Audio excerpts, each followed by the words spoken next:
know what that voice was. Cosmos was Cosmos!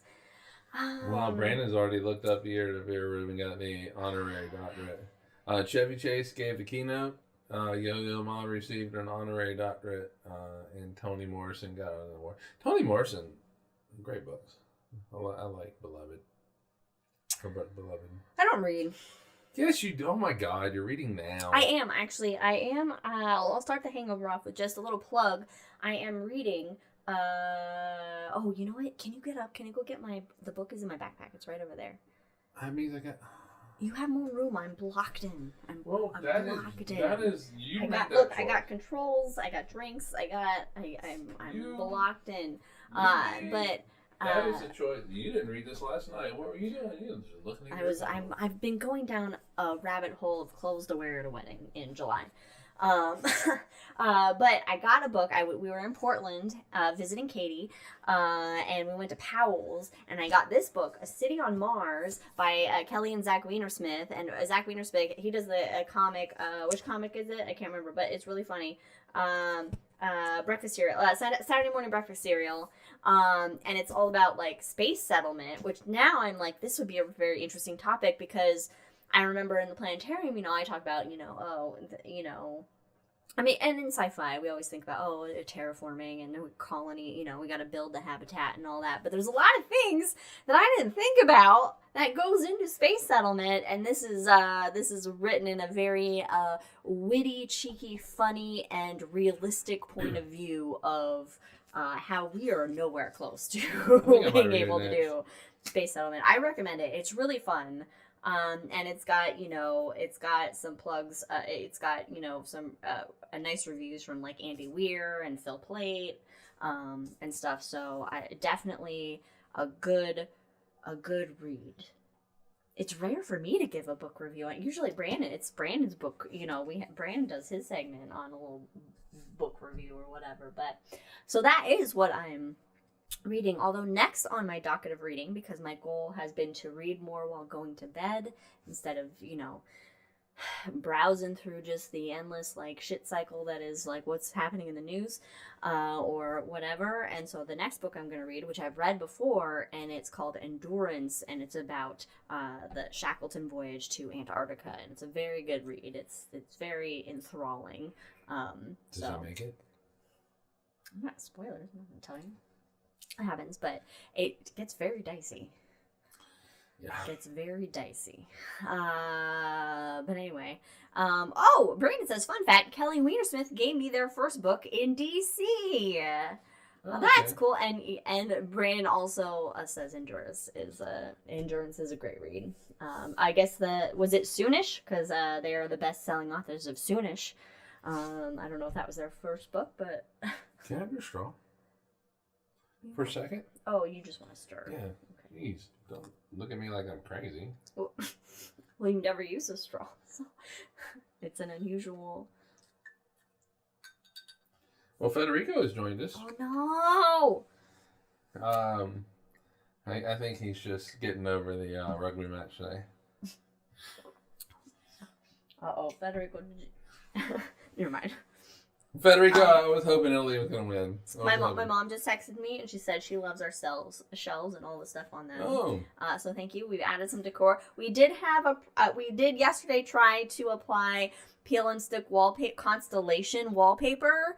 But unfortunately our walls are slightly textured, and so the air bubbles would not come out, and it was not going great. So we turned it down.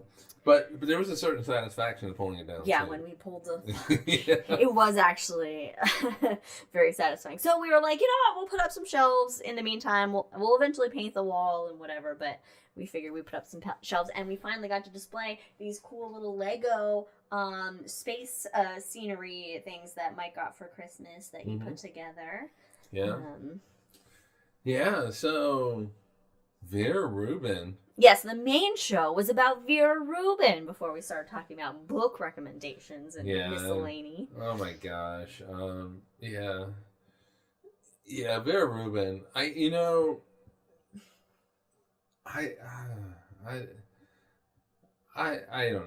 know. They say never meet your heroes, but I think I would have loved to have met her. I think. When you were researching the episode because Mike did most of the I'm here for just I'm here for the wit and to annoy Mike as he tries to read through his notes. Well, you did do that. Yeah, I know.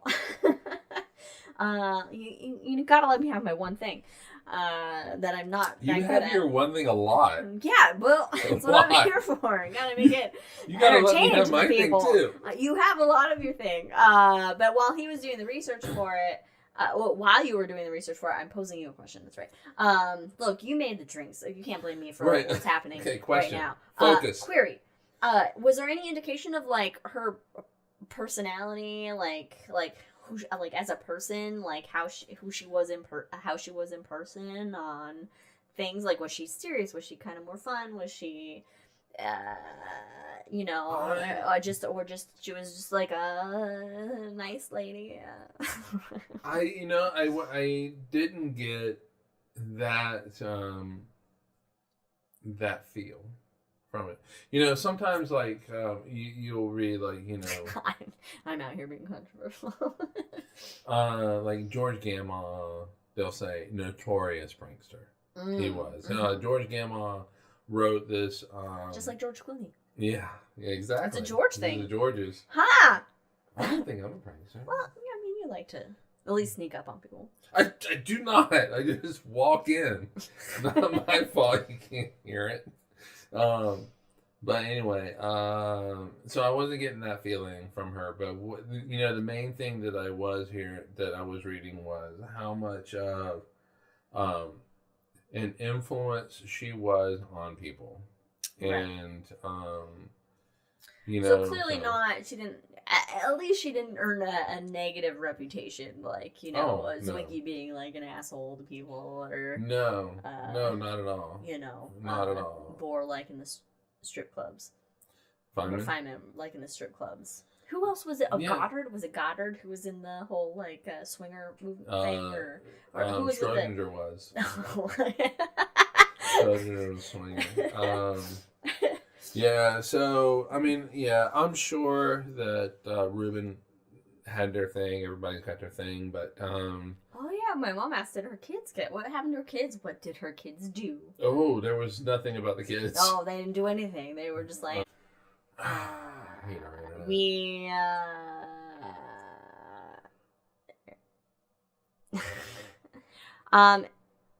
yeah, we lost, oh, there we go. We lost internet. You gotta leave my phone as is? You know what? Okay, we'll leave it as is for right now, but just leave yours as is right now, even though I do have Wi-Fi. But we're using Mike's hotspot. Phone.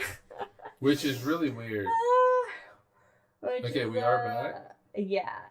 Do we need to do anything with the chat? Yeah, the chat is not, I don't know why the chat on our screen is not connected, but... Do we know who won the Super Bowl? Live chat. Okay, there we go. Well, it's only 2:30. Have they started playing? Oh, let's see what they're talking about. Let's see what are they talking about? Oh, the NFL side? Yes. Oh, I was looking at Vera Rubin's children. That's what I was doing. Don't use too much the internet. Well, yeah, I know, right? Okay, Okay, we got... They're talking about drinks. Blah, blah, blah. Oh, her children all became scientists. Okay. Good for them. Okay, I want to know about her children. Oh, no. Okay. Okay, get out of here, Wikipedia. Okay, I don't... Gosh. So Google has, you look shit up and then they go, people also ask, did Vera Rubin win a Nobel Prize? This is from mothersinscience.com. Mothers in Science, okay. Yeah. Although her discoveries is among the most important breakthroughs in astronomy, explaining many observations that have been puzzling scientists for decades, Rubin was never awarded a Nobel Prize because of her gender, which isn't necessarily true, but also true. Proponent. One of her daughters, Judith Young, she was astronomer, physicist, astronomer, and educator. She was born September 15th, 1952. I'm not gonna, but I know somebody with a very close birthday. But she died in 2014. Oh, shit. But she was the first Maria Geppert Mayer Award for being the best young physicist in the world in 1986. Hey. Like, I know. So clearly her genes. Wait a minute, when did she die? In 2014. Oh, 2 years. Her son, Carl Cooper Rubin, is an American mathematician at University of California, Irvine. And he also was at like Stanford and stuff. So that's cool. Alan Rubin, he has a research group at Princeton where he does modeling with seismic, geodetic, and laboratory observations in order to better understand the brittle ... Okay, so he works with like the earth sciences. And then David Rubin, maybe he's not a scientist. Or there's multiple David Rubins. I don't know. Anyway. David Rubin works at McDonald's. No, it's like political or something, but I don't think it was the same guy. But so that's cool. Yeah. That her, at least most of her offspring, I don't know, continue to follow in her footsteps and contribute to the scientific world. She was Jewish, by the way. Oh. Vera Rubin. She didn't see necessarily any conflict with things, but was she? Did she follow Judaism, or was she Jewish? As in, she was Jewish. I think Jewish culture, but also I think she did follow Judaism. Because if you're Jewish, there's it's like a. It's more because like with your Christian, it's like you're Christian. She's hitting it. Let it go away. But Judaism is like more of also an ethnicity. Right. But I do think she did follow the religion. Oh, okay. Or at least that's kind of what it sounded like. And she didn't see a conflict. Amazing. No, but yeah. I think she probably fell into the camp of, religions kind of tell you kind of how you should.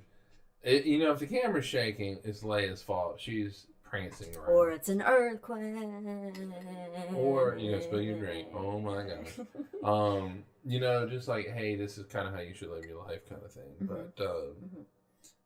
But, some of these religions don't see it that way. Mm. So. A big one. There's a big one. There's a big one with many little branches that doesn't see it. It's the little branches. It's some of those little branches that causes issues. Mm-hmm. It's like I got into a discussion with a coworker in my department, not Brandon. Wouldn't that be fun? We had received a support call. It was a call, and they wanted my colleague to log in and fix something. I don't remember what the problem was. Oh, they were playing a show and it never showed up on the dome, that kind of thing.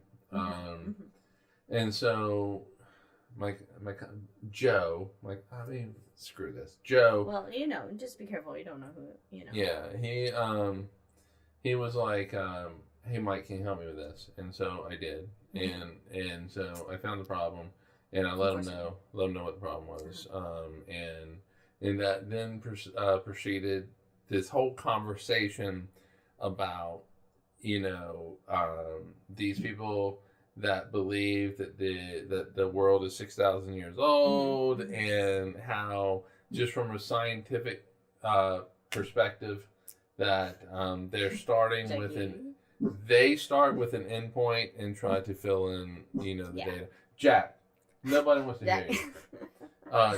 Dog Jack. What are you hearing? Dog Jack, nobody wants to hear you. Jack Northrop, everybody wants to hear you. Jack Dog. Nobody me. Go. He's like, I'm gonna go in another room, bark. But it then sparked this whole conversation briefly about, the scientific method and how, you don't begin with the end point. No, you start with a hypothesis. hypothesis. You start with the question. Start with a question. And that leads to a hypothesis, which then leads you to follow the science. But Vera Rubin with her quote about, hey, basically it was, I would love for it to be, let's modify Newtonian physics instead of creating this, having the need for this new subatomic particle. It did feel like, though, that she would follow the science, and if it was a particle, she'd be like, all right, this is what it is. Versus, like, say, Einstein, who... Yes. God doesn't play dice. Wouldn't accept, Didn't accept quantum physics. And but it's not like we would be making a new particle. That new particle would have to exist. To be fair to Einstein, though, he did accept quantum physics. He did not accept, basically, the interpretation, what was called... the Copenhagen interpretation of quantum physics. And so basically what it boils down to is probabilistic nature of quantum physics. He didn't believe in that. Oh, he didn't like the probability aspect. He didn't like Schrodinger. He didn't like how things are a little wishy-washy. Like, is the cat alive? Is it dead? It needs to be one or the other. He wanted it to be a one or the other kind of situation. He did not like Schrodinger's wave equation. Ironically, Schrodinger didn't like it either. He didn't like the interpretation of it. And so, okay, so if you look at Schrodinger's wave equation, which is the whole cat's alive. The cat in the box. Cat in the box. Yeah. It basically outlines the probabilities that something is going to happen. And so with this, you can get tunneling. So I just realized, I don't know if this joke has been made before. I'm sure it has by somebody else. But does that mean that Gwyneth Paltrow is both alive and dead in the box? Yeah. Because what's in the box? Yeah. Alive and dead head? That is a reference that I'm so sad that there are many of the kids, all kids today don't know what that reference is. What was it that... we were watching something where they referenced the box in Seven. Oh, was it Jeopardy? It was Jeopardy. It was Jeopardy. It was a clue in Jeopardy where it was Seven and that talks about the box. Yeah. Yeah. What's in the box? It's a cat. Yeah. And it's either dead or alive. Did you bark at whatever it is you were going to bark? He was hearing. He heard something. He heard something. He comes in and he gives us like a side eye. Yeah. Yeah. I mean, yeah, quantum. I get it. It really, at the end of the day, is easier to just modify Newtonian physics. But doesn't that mean like you have to like do all new math? No. What that modification is going to be really small. Oh. Because 1 over r squared works so well for getting us to the moon, getting spacecraft to Mars, getting it to, Neptune, all of that. And so it works too well. So the modification you're talking is a very small modification. Mm-hmm. However, it's still, at galactic scales becomes important. And it's like when I'm doing yoga and I modify by not doing upward facing dog because that hurts my back, and I skip it and hold a plank and do downward facing dog, and that has immense proportions on my spinal health, which is not great. But so that is a horrible comparison. But I felt the need to make it. Yeah, it works. Sort of. Maybe not really. Anyway, so but it's much easier. It's much easier to mond it than it is to because now with if you do have this dark matter particle, you now have to explain it. And you don't have... You can't explain it, you can't see it. Right, so... all right, so we figure out that there's this dark matter particle. What's it made out of? So what, and by that I mean... Matière obscure. Right, and so is it in the proton family? So does it have quarks? Oh, yeah. If it does... What? How many... Prime family. Yeah, how many quarks does it have? What's its configuration? What does it look like? And so now the standard model of physics doesn't have anything for dark matter. Can the standard model of elementary particle physics be modified to include it? Well, it depends on what it's made out of, and so, yeah, I mean, that's... You need to get Sherlock on the case. What? You need to get Sherlock on the case. Yes. Everything's elementary to him. Everything. And so, either way, it's a rewrite. Or rewriting something. Something has to be edited, basically. Something has to be...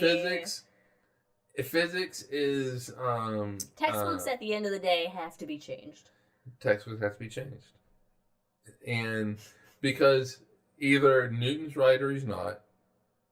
Or he is and he isn't. Well, technically we know that he's right, not completely right because Einstein came in and fixed things. But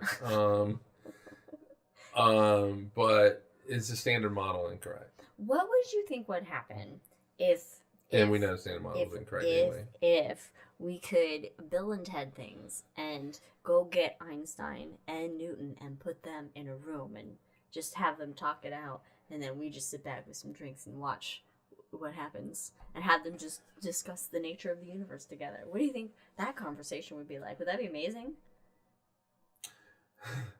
Well, Newton had a... Assuming they can speak the same language. True. Universal translators. Yeah, exactly. Well, we did see it in Next Generation. Yeah. But Newton was a shy guy, but also had a healthy sense of self. His ego was large. He had a large ego and shy. That seems to be an oxymoron. Well, yeah, but you could be shy and think you're correct and everything. Yes. So, like me. I was gonna make the same joke, but I was gonna be like, yes, that's as I am correct all the time.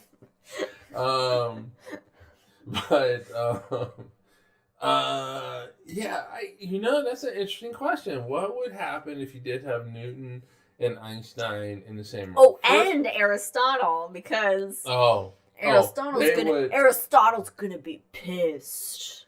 No, but he was wrong about probably everything. All right, let's pretend though that Aristotle will follow the scientific method and go, okay, all right, he would pose. Well, assume he's a questions. logical man. I think questions would be posed, and that would make Newton and Einstein defend their position, which is really and truly kind of what it's all about. It's like a PhD dissertation; you have to defend it. But Einstein and Newton really speak the same language, which is classical deterministic physics. Oh, okay. And Aristotle's like, what's physics? But he kind of had an idea. He just didn't have a name for it. He didn't have obviously, the mathematics to back up some of his thoughts and stuff like that. But for Newton and Einstein, I think that they would. I think that Newton would see where Einstein took his physics. And I think if anybody could grasp the math behind it, Newton could probably created calculus. I'm pretty sure he could figure out new math. Newton could probably grasp it and see where Einstein was coming from and how Einstein was right. Now, could Newton be in the same room with Niels Bohr? Could Newton be in the same room with Schrodinger?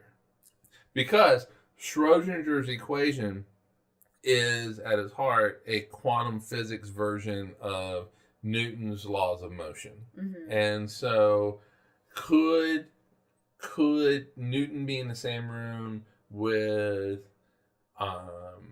Schrodinger, Feynman, Niels Bohr, Heisenberg, any of these giants of quantum physics? And the answer is no, because they don't speak the same language. They don't speak the. You brought up assuming they could speak the same language. Well, I meant like English. Or... No. I get that. I completely understand that. But quantum and classical physics do not speak the same language. Mm-hmm. Yeah, some very different within hairstyles. physics and different hairstyles, exactly. And so I don't think that, to me, would be the more interesting conversation. Because Newton's going to be, what about, what if, what, But then what, you show Newton how? a video of the atom bomb going off. I don't know. How does Newton relate to that? He absolutely cannot. No, he can't. He can't. He has no world experience to be able to relate to that. That would mind blown. Yes. So Newton's world with bombs are, cannonballs, and the little bit of tuft of dirt that it kicks up, but an atom bomb, no. Even Oppenheimer wasn't sure what was going to happen, because remember, and I think they alluded to this, but it was actually a question, was, they thought that, hey, we might fuck up the atmosphere. Like, we might...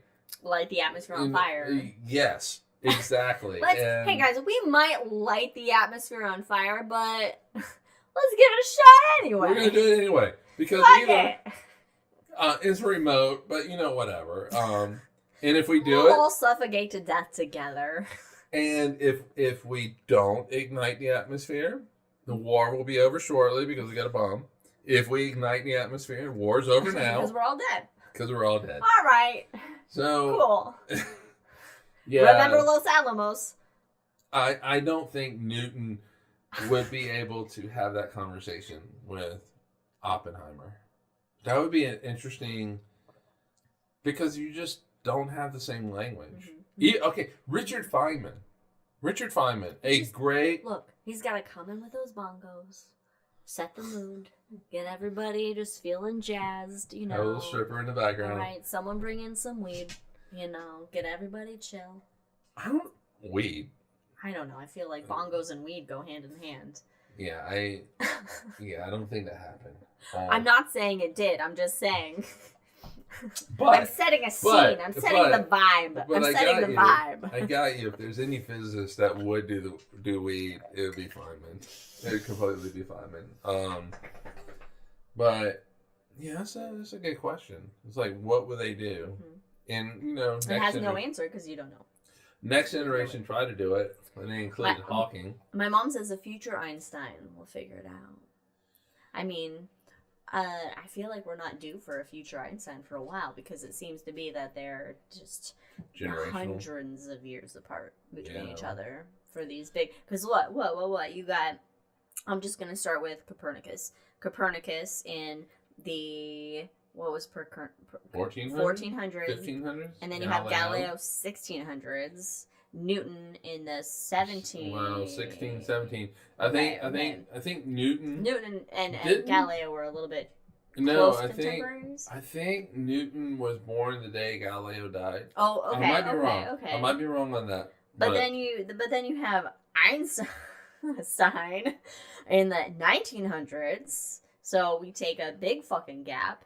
So at this point, with all the intelligent minds that we've had in the previous century, the 20th century, that is, being the previous century, because we're in the 21st century currently, which is not as futuristic as it should have been, given what we've been led to believe by the media, aka movies, and The Fifth Element. So I mean, we should have flying cars at this point. Anyway. Yes, according to the Jetsons. Or at least the floating skateboards, the hoverboards from Back to the Future. Yeah. So I mean, we're talking maybe the 2100s for maybe another Einstein, if we're going on a big scale of no logic that I'm just making up right now.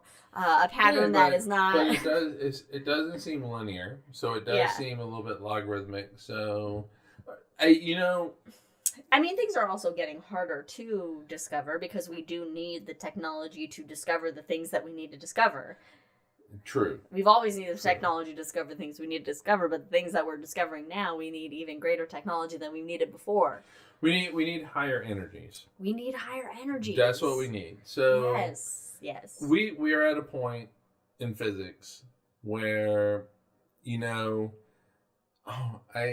hate to say this, but I'm pretty much 2 drinks in. I don't know any other way of saying this. Do you need to take a sip? Do you need to take a sip before you? No, I'm gonna piss. I'm gonna piss people off. I'm gonna piss. Controversy. You heard it here first. On Cosmos, The Hangover. Fancy physics man's about to piss people off. I was trying to. That didn't work well. Piss people off. I think, to me, a lot of the physics that's going on that isn't like high energy physics and things like that is mundane physics. You just called regular physics boring. It's not boring because you do get information from it. Is it cutting edge? Old news? It's old news. It's old news. Yes. Is it cutting edge? Is it cutting edge knowledge? No, we need the colliders. Is it knowledge that's going to advance our understanding of how the universe works? No, it is not. And it really, the atmosphere is chaotic. It is. But still, we have a general pretty good understanding of how the atmosphere works. And so, atmospheric physics, any discoveries you get aren't going to really advance, on a fundamental level of what our universe, how it operates. What kind of energies could we get if we had a hadron collider that was the circumference of the Earth? Okay. Well, it's also going to be the strength of the magnets. Okay, I don't know. I'm just saying, if we had one bigger than the one we have right now that discovered the Higgs boson, could we discover more new particles? New particles if we made one that was like planet size? Right. So does it need to be planet sized? I don't think it needs to be planet size. I do think. I guess I'm thinking interferometry, where hey, you got right. Planet size is great. As long as you have the energies to be able to do it. But so let's just pretend like we get all our shit together, and we're getting our shit together, humanity. Come on. And we did have we put a collider out in space. And so it's a big ring that has the circumference of the Earth, 26,000 miles. Like the halo. Yeah. And you're just receiving all the energy from the sun that's driving this. And so it's basically kind of unlimited energy. We'll pretend. Okay, we'll pretend. Okay. I think you could get far enough back and recreate the energies really close to the Big Bang where you could fundamentally kind of understand what the Big Bang was. What was happening very shortly after the Big Bang. Is there a risk? Is there a black hole risk? I don't think there's a black hole risk. The media says, "Oh no, these labs could make little mini black holes, and it'll envelop the Earth and all this bullshit." But the thing is, it's like so. You create like if CERN had created a black hole, let's say, boom, you have this collision, it creates a black hole. That black hole doesn't have a lot of mass, and so it evaporates very quickly. And so you're going to get that with this really big thing. You would make little mini black holes that are just like, boop, boop. You know, I do wonder that. I do wonder if... That's exciting physics to me, actually. It is. So can you look at the data and say, okay, there was a burst of gamma rays and stuff that we can't account for?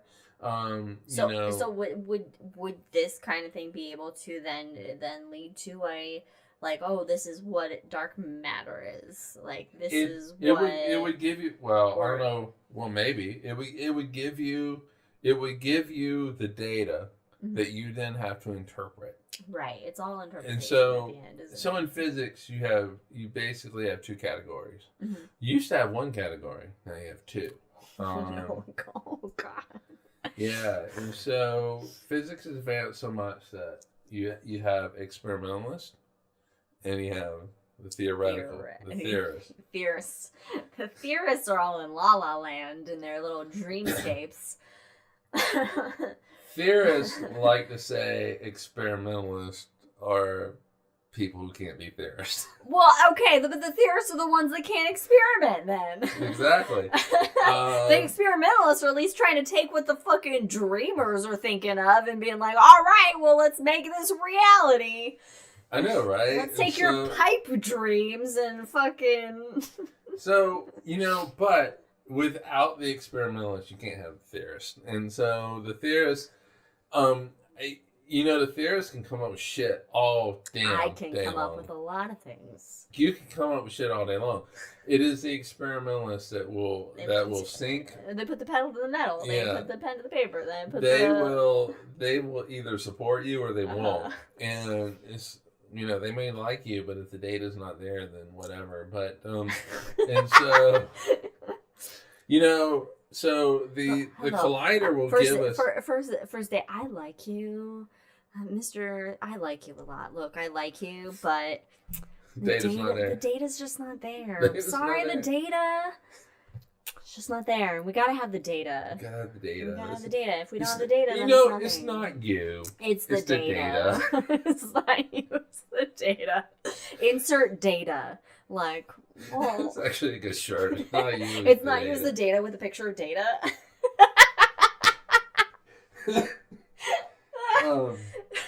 So anyway, you have this collider, and the collider is going to spit out a bunch of data. And I'm just picturing data spitting out. I know, right? It's a fistful of datas. Oh! A collider full of datas. Oh, damn. That's good. We're getting good. These butterfly PT. Huh? Well, I'm done. I'm feeling it. I'm really feeling it. Anyway, yeah, but you need somebody to interpret that data. Yeah. And so that data is going to get you really close to the Big Bang. It doesn't mean that you necessarily understand it. Yeah. But you at least have that data there. Yeah. And you can say, at these energies, which were just such a fraction of a fraction of a fraction of many fractions of a second after the Big Bang, these energies existed. These were the particles that were being created. How do we interpret this? And that's the thing. How do you interpret it? I mean, can there be just one interpretation? Are there many interpretations? Well, like the Bible, where there's just a plethora of interpretations, apparently? Well, yeah, there's going to be probably multiple interpretations of it. And so, all right, so creation of the universe is an example of that. And so you had Einstein come out with general theory of relativity.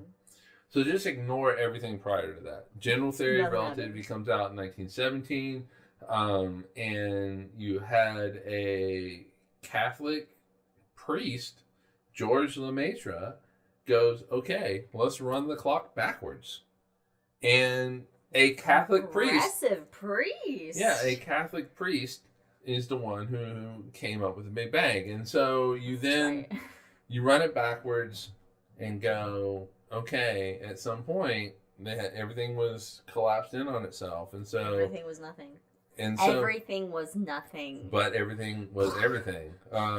And so there had to be this explosion in space and time. Explosion, though. Explosion. Yeah. Let's just clarify that. Explosion in quotes is not really an explosion. Don't think a Hiroshima explosion. This eruption of space and time that became what we call the Big Bang, leads to the universe that we see and love and know today. And so then the question is it a hot Big Bang? Is it cold Big Bang? What does this Big Bang look like? I feel like it's pretty hot. Yeah, and so then you have astronomers like George Gamow, who was PhD advisor to... God, what a match. PhD advisor to Vera Rubin. God, what a match for his fart. Yeah. And so... We were a God fart. That's actually kind of funny. Take that! Take that! The belly laugh. Take that, Catholics! I did it. You did it. And so now it's on the edge, and now it's like hot Big Bang. Poop particles all the way down. Oh, damn. But anyway, there was still debate. Yeah. And you had, is it a Big Bang or is it a steady state universe? Mm. And steady state was the universe has been around forever, and as the universe expands, little particles pop up. I feel like like a steady state universe being around forever is actually surprisingly harder for my brain, and I know that not a lot of things are harder for my brain, but harder for my brain than a Big Bang, because then it's like, but there has to be a start. Yeah. Right. And if it's around forever. Infinities are difficult. Except for this infinity of our love. Right there. Anyway. Yeah. Anyway, so infinities are difficult in physics. Because that means this is where the physics breaks down. Yeah. You shouldn't have infinite results. Yeah. And so it's hard to... Okay, let me turn this around for you a little bit. So it's hard to, with steady state, go, okay, the universe is infinite. It's hard to understand that infinite. Yeah. Because you're like, yes, like you said, there had to be a beginning. Right? Yeah. Okay, so for the Big Bang... There was a beginning. Yeah. That makes it so much easier. Except for what was before the Big Bang. Before the fucking Big Bang. And that's when my brain then just starts, like, I feel it trickling out my ears. I can feel it coming down my nose. Yeah. I get a little sniffly. And it's just, it's an Egyptian mummification process that I begin to experience. Minus the tweezers pulling my brain out. It's just a natural melting of the brain out my nose and ears and whatever other orifices the brain's going to come out of. So both of them have a what the fuck? Exactly. And so even with the Big Bang, it is like what caused it. Mm-hmm. But to be fair to physics right now, physics doesn't give a shit. Fair with a PH. Physics doesn't care what happened. Well, no. Prior. Only because that is not part of this universe. Mm-hmm. That is not necessary. That was before this universe. It's not necessarily governed by the laws of physics. But it doesn't carry that baggage. Right. It's not my baggage. We are living under now. Mm-hmm. We are making the assumption that laws of physics are true or the same no matter where they are in the universe. But in this universe, yes, but what about second universe? Right. Oh. Well, no, we don't drink during the hand. But it's but now we have advanced to the point where we can actually start asking those questions. Mm. What was prior to the Big Bang, and What that was is prior going to 10? What was prior to 10 to the negative 34 or whatever it is? 32 yeah, and that actually seconds. you know, Big Bang. no, what is prior to time zero? Zero was when the Big Bang happened. Right. But physics can explain it. Everything up to 10 times minus 10 42. Minus 42 or 32? Well, the best that we would be able to do. Because 42 would be very convenient. The best that we can do is a Planck length, which I think is 42. Okay, I thought Jackie, stop. Jack, I thought it was 32 or 36. But we're not at that point yet. Yeah. I don't think. And so Oh, careful. But you Go bumped ahead. the nightstand. Yeah. That would have been nice and kind of funny, especially if I had to. Or end table or whatever it's called. All right, go lie down, guys. Anyway, You're fine. so Are you just sneeze again? bless you. Okay, I'm back. All right, we can edit this out. No, I'm not gonna. I'm too lazy to edit anything. So we just need the energies. We need the energies, but We need these energies that we need are energies we can't get currently. Well, I'm, right. So these are really high energies that Saturn's pulling, but we are also, nothing happens in a vacuum, But all of space happens in a vacuum. But not really. So vacuums are just full of virtual particles and energy and all this kind of stuff. I mean, yeah, look at our vacuum. It's just all... Yeah, nothing in the vacuum. So what... And you can't make this statement without politicizing it, but... Oh. Space right. can be politicized? Huh? Space can be politicized? Well, physics can. And so with CERN, if we didn't have to worry about what's going on in Ukraine, what's going on... Hold on, before you make the statement, I wanna make sure that you are certain. Okay. It's a good thing I love you. Continue. You may continue now. Our commitments are all out of whack. Well. And so... when have they not been? True, but, it's, if arts and sciences were more important, then we could find the money for this. All the English teachers just got real pissed at you. That's arts. That's arts. Is it? Yeah, it's English. Okay, so no, I'm not just talking about drawing pictures with arts. I'm talking about, plays, books. Oh, okay. Pictures. So art, like actual what we think of art sometimes.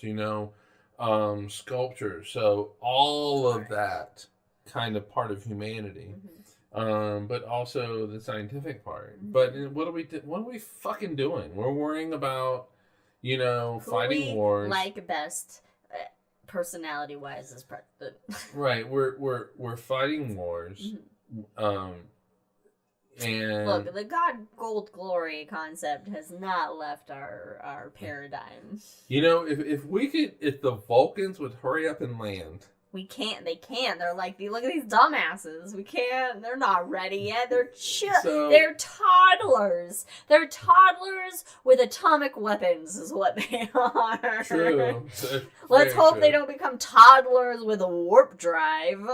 Yeah, but if the Vulcans were to land, and we were living the Star Trek universe, we could learn this stuff. We could do this stuff. We could learn it, and we would have the available. There are Vulcans, a Vulcan-esque species that has learned this and can learn this. Because is it physically possible? Is there a physical possibility of warp drive? No. Oh, that's a myth, Mom. We have all access to 100% of our brain. Yeah. That 10% of the brain we're not accessing, that was debunked. Well, warp drive, NASA is looking into it, and there was a Mexican physicist who like, this is how you do it. Oh. Now, okay. Oh. The caveat is that you need exotic material. And that exotic material, just like dark matter and dark energy. We don't know what it is, but you gotta have it. We gotta have it. So what the physicist said was that locally you're not going faster than the speed of light. Locally you're going like 10 miles an hour. Mm-hmm. Maybe even just fucking sitting still. Who knows? No, you're going 10 miles an hour, say.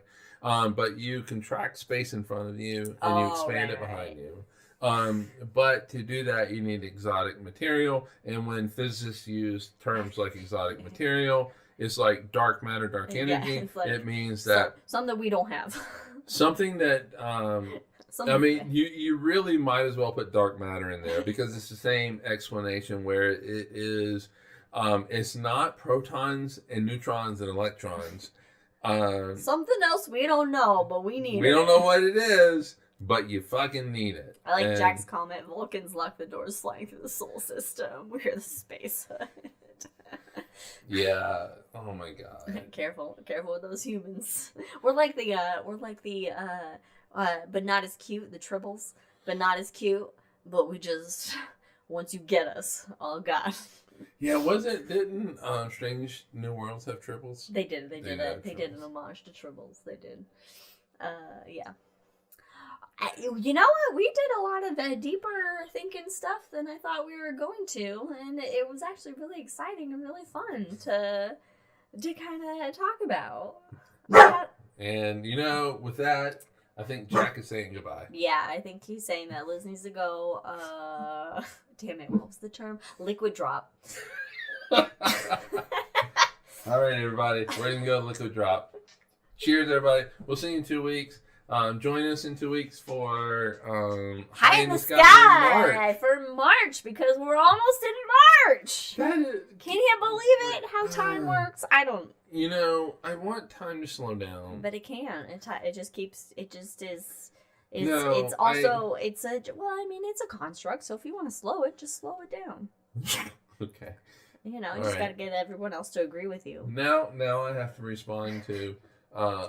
My sister's future-in-law husband, future husband just sent me a text. I'm like, oh my god. I have a question or two. Oh god, I need more drinks. Anyway, cheers everybody. We'll see you in 2 weeks for What's Up in March. Everybody stay safe, stay healthy. Look to the skies if it's clear. Look to the skies if not. Go to your local planetariums. Cheers. Bye everybody. Bye.